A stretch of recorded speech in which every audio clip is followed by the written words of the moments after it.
Power of forgiveness. I believe in the power of redemption. Today I manned up and tried to accept responsibility for the errors of my ways, and I still believe in the resurrection. That was former Congressman Jesse Jackson Jr. in 2013 after he was sentenced to prison for fraud. And now the son of a civil rights leader, Reverend Jesse Jackson, is talking about his time in prison and how his mother's love helped him through that dark period. Every day of the time he was in prison, his mother sent him a letter. And those letters are now a book called Loving You, Thinking of You, Don't Forget to Pray, Letters to My Son in Prison. Joining me now, the book's author, Mrs. Jacqueline Jackson, and her son, Jesse Jackson Jr. Good to have both of you. Good morning, Victor. Good morning, Victor and Christy. So good to see you. Good to have you. Let me start here with the author, Congressman, if you don't mind. Let me start with you, Mrs. Jackson. Thank you. So these letters were meant to be private communications between you and your son. I understand that he, gave you as a gift the collection of letters, and then eventually you were either convinced or decided to publish them. What got you to that point of sharing these with everyone else? Well, it was my birthday, March 17th, and my son said he wanted to go to dinner with me, and he had a surprise for me. He wanted to take my picture because he wanted to put it on the cover of a presentation of the letters I had sent to him. And he asked me for permission, and I told him the letters belonged to him.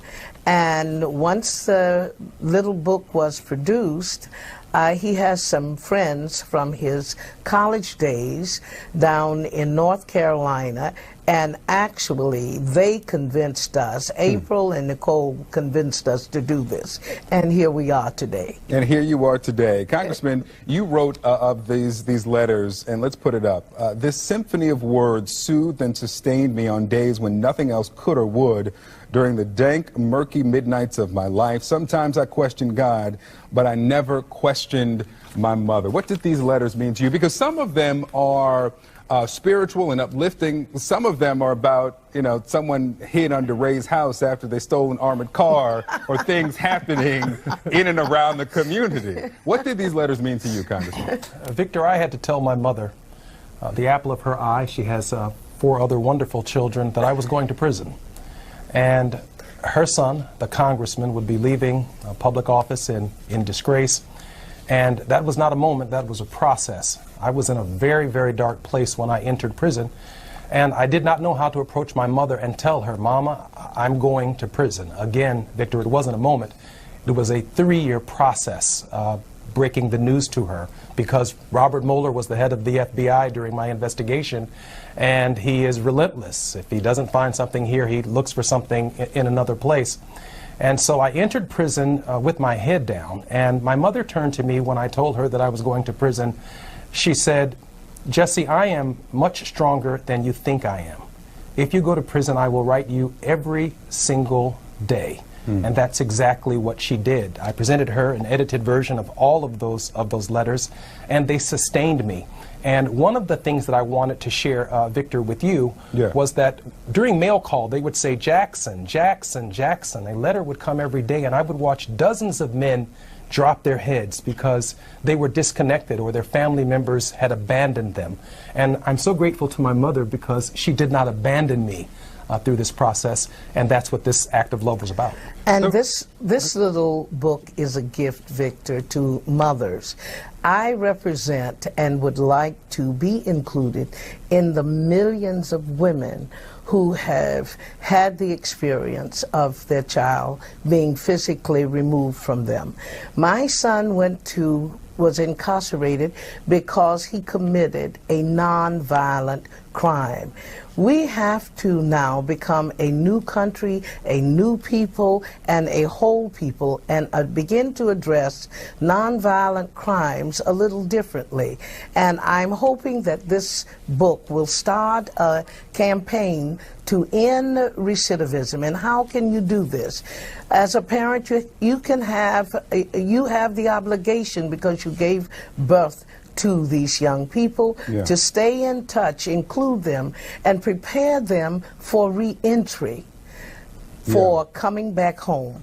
I read in your letter to the judge that you talked about restorative justice and that being a portion of the theme of this book and what your lessons as a family, how you can hopefully impact the criminal justice system in the U.S. Congressman, while I have you, we played a clip at the top of this segment where you talked about you believe in redemption.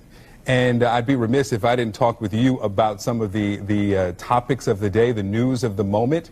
In the discussion of redemption, what's your view on potentially redemption for, out of Virginia, Governor Northam, and for the Attorney General there, Mr. Herring, after their admissions of blackface? Can they be redeemed? I know you've commented on this. I'll tell you what I'd like to see. I'd like to see the three of them come together while they are in office, pending their potential resignations, and look very closely at every debt-paid felon in the state of Virginia, men and women who have paid their debt to society.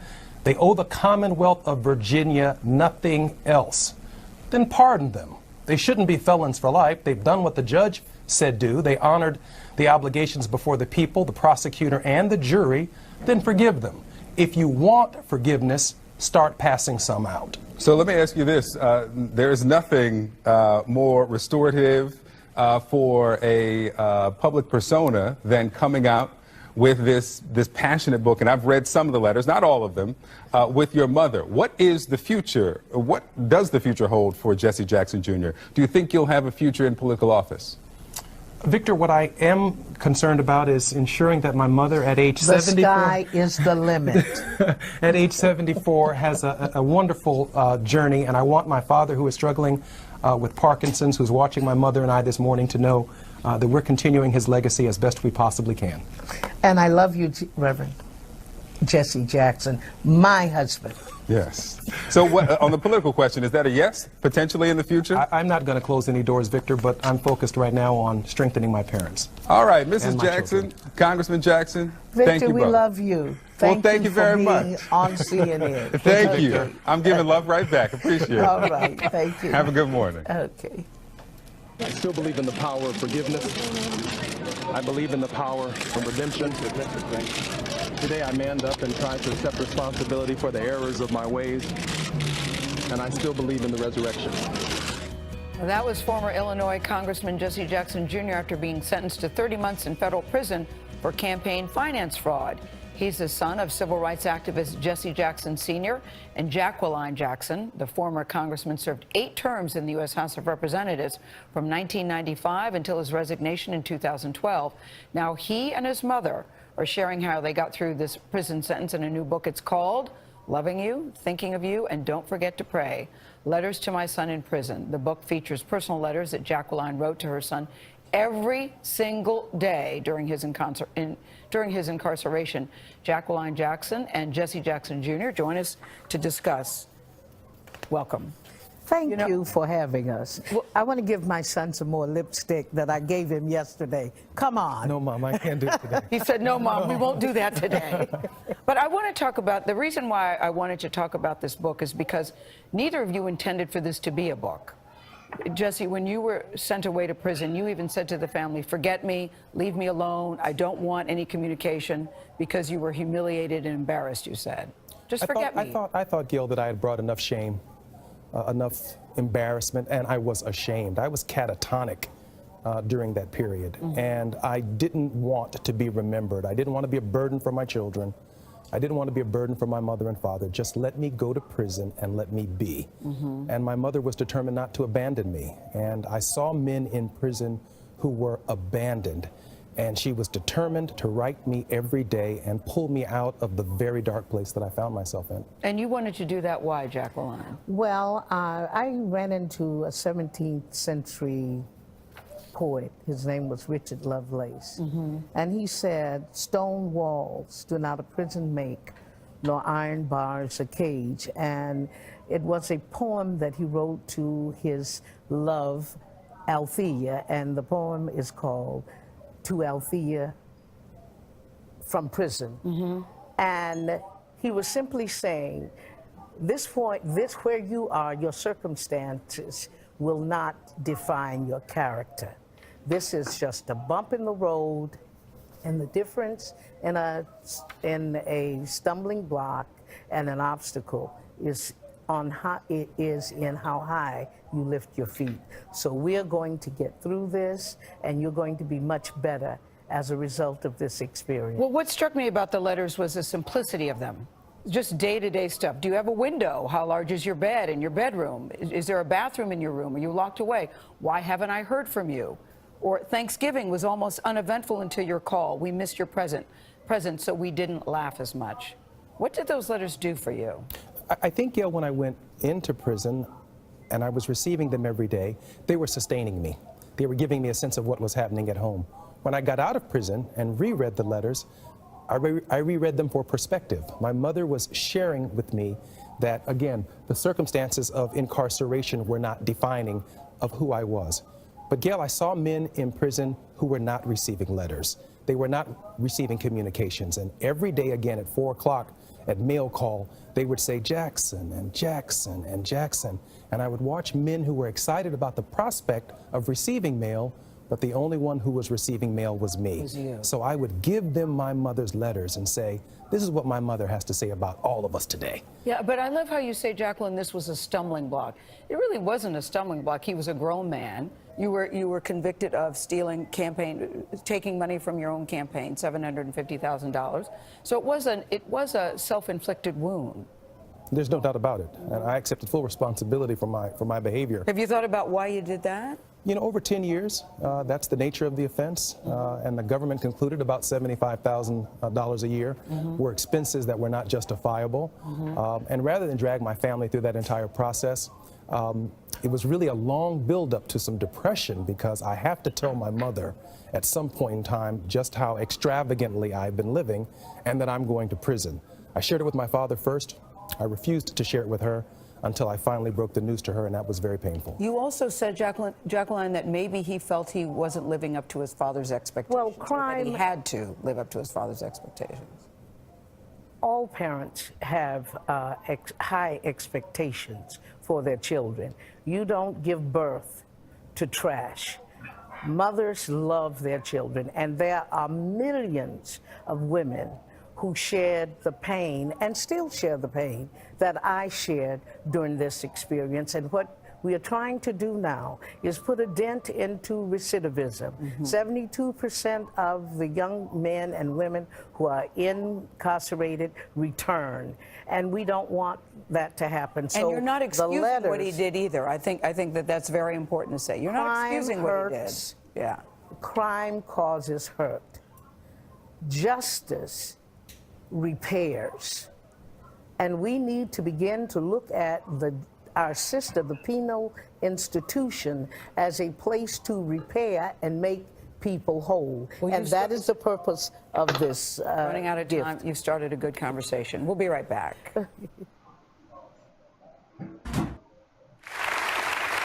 Hey, welcome back. The son of civil rights pioneers Jesse and Jacqueline Jackson was poised to continue his family's legacy of leadership as a Chicago congressman, but his life took a different turn in 2013 when he was sent to federal prison for campaign finance fraud. Now, Congressman Jackson and his mother share how strength, hope, and faith got them through all of this in a new book called Loving You, Thinking of You. Don't forget to pray. Letters to My Son in Prison. Please welcome Jacqueline and Congressman Jesse L. Jackson, Jr.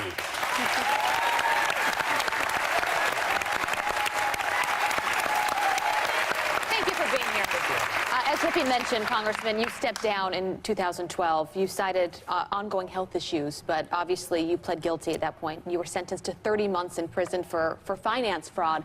Take us back to that moment briefly. What were the emotions like? Did you feel a sense of shame at that time? Abby, I think next to burying a parent, next to burying a child, having to turn to your mother and tell her that you're going to prison has got to be close to the worst process possible. In the matter of Illinois, when I had campaigned for Barack Obama across the country in his first campaign, I thought I was a logical successor to the United States Senate. Between 2001 and 2013, the head of the Federal Bureau of Investigations was Robert Mueller. And while I had done nothing wrong in the Senate campaign, his investigation continued into that which I had done wrong. And for over 3 years, the pressure of that investigation and not willing to tell my mother, because I thought I could beat it. Yeah. And then when I eventually had to tell her, I asked my father first, Dad, I got to tell Mama that I'm going to prison. And I can't tell the country, I can't tell my children. I don't know how to confront it. When I eventually told my mother, she said to me, surprisingly, I'm stronger than you think I am. And she made a promise to me that if I went to prison, she would write me every single day. And that's what she did. I presented her that book and those letters as a self-published work. And I didn't expect it to be picked up by Skyhorse Publishing, and they did. And this was my way of saying thank you to my mother. Yeah, and it's so wonderful. Oh, boy. Yeah, it's so lovely. Before the sentencing, your mom wrote a letter to the judge, which in part said this: growing up in the shadow of his father, Jesse Jr. has always tried desperately to live up to the expectations we have had for him. I think perhaps too hard. How hard was it to grow up in his shadow? Sonny, I never saw it as a shadow. I saw it as sunlight. I thought my father cast a tremendous amount of light on all of his children. My mother wrote that to Judge Amy Berman Jackson. Yeah. That's Paul Manafort's judge. That's Roger Stone's judge. Yeah. And the lady who had given birth to me on March 11th, 1965, now was pleading for my life before the judge. And I never wanted to live to see the day that my mother would have to write that letter to a federal judge to plead for my life. Did you feel that you were too hard on him? No. First, I want to preface, let me thank all of you for this opportunity, and I want to commend you on the work that you share with the American public. And my friends told me to tell you thank you for giving them a voice. Thank you so much for having us. First, that letter consists of about 7 or 8 pages. Anyone in this particular circumstance want to tell everything. So I went to a friend who is Dr. Lenora Moraney, who helped me to put it on the computer. And I said, I want you to write all of this because I want her to read it. She said, Mrs. J, they're not going to read all of this, so you have to go and edit it. And I asked her to do it for me, and she said, no one is going to help you do this. It must be done on your own. So you see just a small sampling of my plea to her. My son was guilty of a nonviolent crime. And I do feel that today we need to seriously look at the prison industrial complex and nonviolent offenses.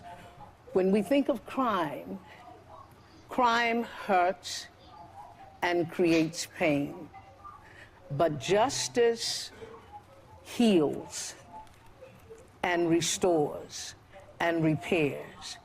And there are many things that those who have been accused of nonviolent crimes can do in service of their community, as opposed to spend the time languishing in a penal institution. I was going to say, you played a part in some of that service in helping your son. Those letters that you wrote were really a lifeline for you. You talked about daily errands, family gossip, even Bible passages. And I lost some friends because of that. The gossip part? How did that get you through? When in prison, particularly federal prison, every day at 4 o'clock, there's a federal count. They count every inmate in the entire system. You have to be by your bed, the guards come by, and they count you. The census is then turned into the Bureau of Prisons.